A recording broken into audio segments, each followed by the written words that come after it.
this morning this poor widow approaching one of the 13 trumpet-shaped containers in the court of the women in the temple in Jerusalem of Jesus' time. Now, being metal, these trumpets, people could hear how much you put in, because you know there are coins of gold and silver and bronze and copper of very different sizes, so when you drop something in, you could hear what it was. Later tradition said that Jesus knew supernaturally that this woman had put in 2 small copper coins. Well, at this point, I don't know, he could hear. He could hear like everybody else. Give him a break. So, she had given a great gift because she had so little in the first place. Blessed be she, yea, unnamed woman, go for it. So this morning I have 5 short vignettes, 5 maxims, if you will, 5 little sentences on stewardship, giving, and generosity. Just 5. Number 1, World War I. Its enormity can still gobsmack us when we think about the number of lives lost. 9 million combatants, 7 million civilians. Some people have estimated that a total of 20 million people died in that war. The technological advances of the previous century, yay, like medicine, like chemistry, like communications, like aviation, all were put to killing use. At the Battle of Verdun in France alone, which ran for most of 1916, they had an estimated number of casualties of 70,000 people per month, or about 2,300 casualties per day, or 1,000 people an hour dying for almost a year.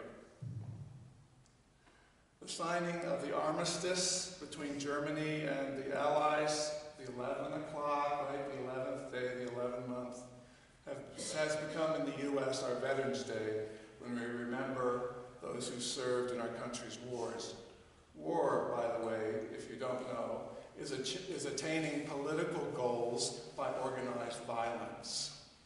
Obtaining political goals by organized violence. And so these men and women who put their lives on line for our politics and for our politicians' wisdom, they offer great sacrifice. They put everything in, nothing left behind, nothing left back. 2. One thing many people have in common with me and others is the thought that we can control our existence. I am the captain of my fate. I am the master of my soul. Of course, our tradition has none of that. Writer Anne Lamott has written a story about this, being in charge of yourself. She said, I heard a tape once in which an actor talked about trying to find God in the modern world, and how, left to our own devices, we seek instead all the worldly things, possessions, money, looks, power, because we think they will bring us fulfillment.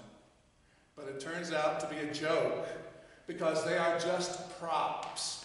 And when we check out of this life, we have to give them all back to the great prop master in the sky. They're just on loan, he said. They're not ours. 1, 2, and now 3. All life is gift, says the church. It is handed to us.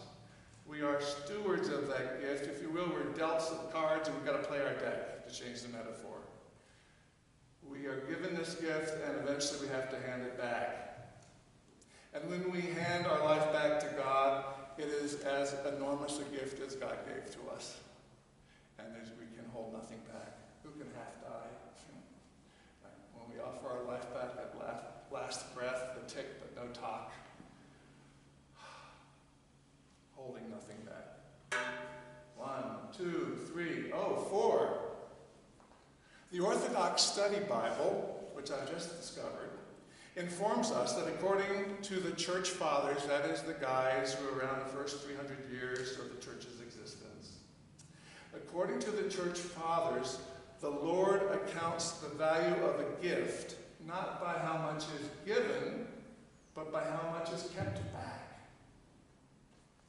Thus, he goes on, this poor widow in the gospel is counted as having given a great gift and kept nothing back for herself. The commentary continues, those who give out of their abundance but keep plenty back for themselves are counted by God to have given very little. 1, 2, 3, 4, and 5.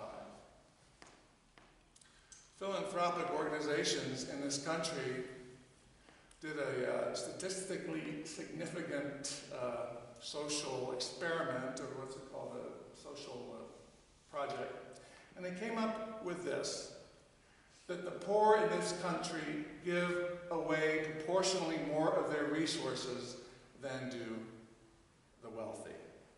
The poor in our country give away proportionally more of their resources than do the rich. So friends, you know this is the stewardship season in the church when you're asked to share your resources to make this community happen, week by week, month by month, year by year, decade by decade for many of you here. You know, this doesn't happen by magic. It happens because it's planned and funded and thought through. So please do make your intentions known for your, especially your financial giving. Can't tell you what a help it is to the vestry, who is responsible for budgeting and spending, they're the stewards of the money we all give to this congregation. It is immeasurably helpful to be able to budget knowing on how much most people are planning to give. And I'll end with that sobering thought again from the church fathers, because it's kind of wormed its way into me. I don't like it. I don't like it at all. But those of us who give out of our abundance but keep plenty back for ourselves are counted by God to have given very little.